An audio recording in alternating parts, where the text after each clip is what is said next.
mid kale aan ku daro niman yahow Soomaaliya markii la joogo Saadiyo dibindaabyada Soomaaliya ay ku qabaan waa ogta Saadiyo Puntland waxay ku tahay Puntland farxaaraan ay ku tahay dhibaato kasta ay u soo xambaadho Soomaaliyana far nijaasaad ay ku tahay waa mid hadeer wadaadada iyo culimada ku kacayeen ee organizationka khaniisiinta wadatay way meeshay tagtaba waxaan fidmo munkar dhibaato ahayn lama joogto siciidani waxaan leeyahay mar labaad markaa waa kugu qaadanay mar dambe hana oran waxaan ka celiyay diyaarad baan ka celiyay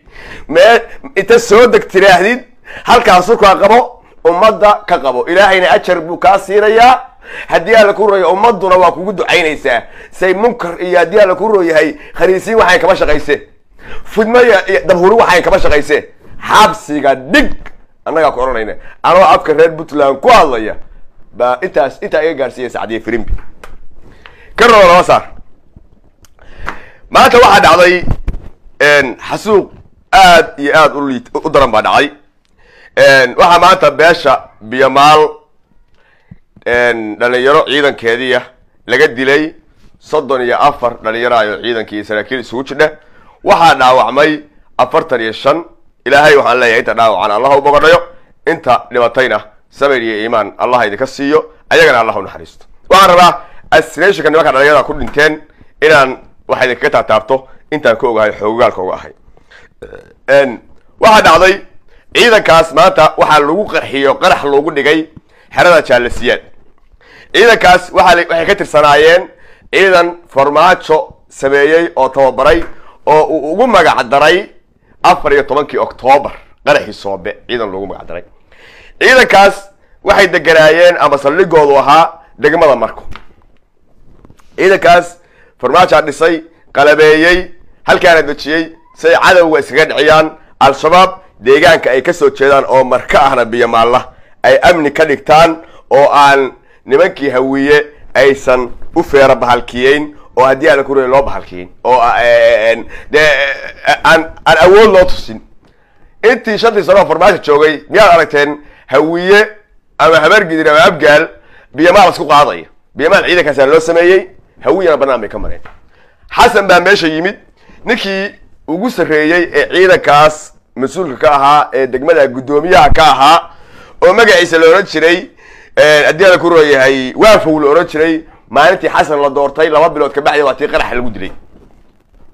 ciidankan waa la qaaday muqdisho la geeyay waxa lagu yiri 40 bariyo tababara baa la idin furaya taliyihii ciidanka waxa ahaa oo taliye ciidan farmaajo oo ga dhigay nin xawaalo ah oo cali madaxweynaha oo la oran jiray Cabdullaahi cilmi la oran jiray cali madaxweynaha taliye u ahaa waa laga qaaday nin habar gidira oo sacada baa taliye looga dhigay mahad salaad baan ka qaadaya oo taliye uga dhigaya ninka habar gidir ciidanka waa raray wuxuu galiyay xerada Jaalasiyaad ee Muqdisho saaka ciidankii la fayliyay markii saaka ciidankii la fayliyayna nin jaakad qarax ku labisan ayaa faylkii lala soo galiyay waa xerada ciidanka yameesho ma aha ciidan koroyo soconayo meel qarax la beegtay ma xeradii ciidanka lagu faylinayay baa nin maas jaakad qarax qaba baa la dhex gashay oo faylka digtoorowdi la qaadanayay markii digtoorow la yiri digtoorowdi jig baaxtay alla ka ciidankaas 34 biyamaal nafta waayay 45 biyamaal la wadaawa ciidankaasi biyamaal oo soo canbay ahay asreeshkaas hadda waxa loo xiray taliyihii Sacad oo magaciisa la yiraahdo magaciisa waxa la yiraahdaa waa banduuha ciidanka guutada Abdi Ali Raage oo habar gidiro Sacada hadda xiran laakiin Abdi Ali Raage qorshii wuxuu fuliyay ma salaad birna waa la sii deynaya intaas oo ciidankaas ugu yaraan dhaawaca dhibashada burburka de hal urur baa meesha ka baxay oo biyamaal inta hadayna ayr baa loo layn doona mid kalena waa in sheegaya reerka biyamaal baa la hadlaya maanta markuu qaraxu dhacay 34 biyamaalka dhibatay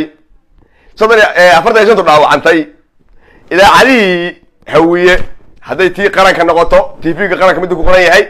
haday noqoto kuwii wariyaas ka dhigi jiray markii habaray tiraado qarax baa dhacay xaq ka dhacay ma aragtay wax hatta u tacsiinaya biyamaal wax hatta qoraya ma aragtay تي في قرن هدين كوي قرحيضة قرح حاجة دعي حاجة هربا نفس ليش دي ما ركي ما assassination ما حصلت كده بيجي وليه بقى حد قرح بكون عينه لي لو بروفايل على قد جو أو هلا عام صيال بونبونين أيوه إلهي ده يلا هون حريستو بيشم بيجمع الله حلاه هاي سمير إيمان الله هيدي كسيو ترى هيدي تعالى يا هذا بنروتين ما هو مين جاي هذا وحكي كده بيجي بل أنت هداي عيدك إن ربح ستان الله هيدي كدو الله هيدي كدو إن الله ربح ستان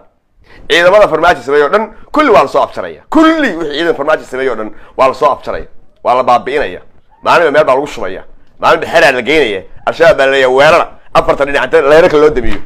كل جود متغير حدا لوسو قول لي سبك على لك لي لك على لي إن صدوب ليش بيمال حلا هاي إلهي سمري إيمان كسيو رجال بعضي هالك أقول متى إن أنت داو عانا الله هو بوجا دايو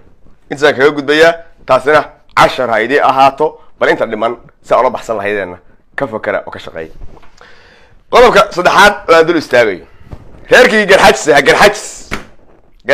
جرحجس واكعين عيدان عروس وبلعبين مeel magaalada Hargeysa dhinaceeda burg can libax yimaaq wax la yiraahdo ciidan bay ku aruuriyeen ciidankii bay ii soo direen ciidan meesha lagu aruuray bal ciidankii waa ku waare ila daawo tuma iyo rasaasiyo kid qararka dacartiyo yuraaciyo dilmooye kuntigaynu furaniyo kama kuma taga إلهي بان كل أرتي وانا أنت عن ما عيدا نديكا قرحاجسو أنت عن ما عيدا نديكا أنت عن قلقرن باوكو فلان قلقرن عبد الله درو ولا فيساي استغفروا لك يانا إذن يتشبين يانا هي إذن يتشبين هل جن كاستا أو بلابنا يا هاي وحبكو بلوضة هل جن كاس أداركتي صول بقول كي بس ديت اللي قلنا دي فيه المسبح يقولك جوتش عدم ده حكي جتشلو وحبكو بلوضة قبل رجع طوريسه يويل كابتورا يوكو بلود ما أنت نمشي مرة جوارا لكن قرحاتي سوى سؤاله أنا سويديني ملاديهن ويل لاندير رايح أو بارقبة أو قرادة أو إسنة نوع دورها هذه أو ليك رجال دقارك ملاديهن قرص دراي أو هالك أو بحكرة أو حد اللي كره وحنا عارفين كره ملادي إذا كمان dagaalka waxa uu aasaaska iyo bilowga waxa koow garaajada garaacay oo kale meeladi garaajada garaacay oo kale meeladi gaad dagaalka markuu yiraahdo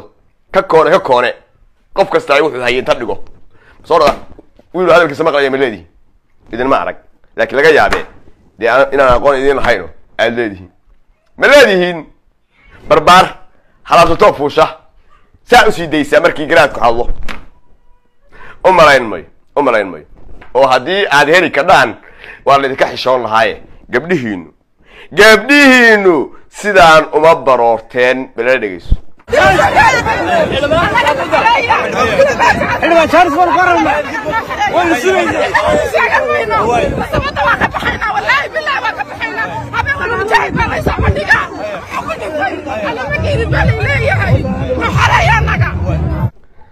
waxaan rajaynayaa kow hoggaan kama soo hadha baashiye calaanku dhalay labada calaan ee xiirxiiran horta bal iska xorkaxeeyo hoggaan samaysta labo keesada rag haybad leh oo muuse wax iska dhigi kara muuse waa wiil laandheera markii xaqiiqda laga sheego markuu Hargeysa joogo si kasta oo isku hayno xaqiri mayo waa wiilka ku khudbayn jireen ana wax dili kara duca qaadan maayo waa wiilka saa gabdhaha uga oysiinaya waa wiil tadhahay marka waxa loo baahan yahay laandheernimo lagu sheegayo inaad beel tira badan ka dhalatay ma waa inaad kalsooni leedahay waa inaad tilaabsan ka dhaa waa inaad gacantaada aaminsan tahay waa inaad dadkaba inaad u aragtid waxa saa u siimay ka dhisaan u soo mari kadib wiil inta samayn karo muuso kala maladi isin garaajada garaacay kala maladi ya wiil saaso kala runta kugu sheegay ayuu kala maladi inta aad heshaan kafarnaa billahi kafaara gud lahayn muuse kala hawad dulmaraysan haddii kala sooma waad baroonaysaan gabdhahaasaa u baroonaya dumarkaasaa u baroonaya habar jeclaya habar awala dhooshay ka qoslayaan dhekh bal maxaa landheerayaasha maxaa qosolka ugu diiday landheerayaasha maxaa qosolka ugu diiday wax iska celiyay waayeen haddiina intaa idin sheegay ina lahayn nima yahowna suga gooja cadda markaan soo marno meesha aad joogta annaga idin kugu imaano idinka xoraynayna gabdhaha ooyayo soomaalida ayo garxajisna wallaahi oo bilaahi oo tallahi annagoo hartiyaan ku daawanayn oo raadinayna oo xoraynayna xornimay raadinayaan annagaa raadinayna oo xoraynayna haddaa idinku xorayn weydaan aad baa idin salaamayaa garxajis horay u socdaa idin leeyahay intaa idin sheegayna raadsada ciao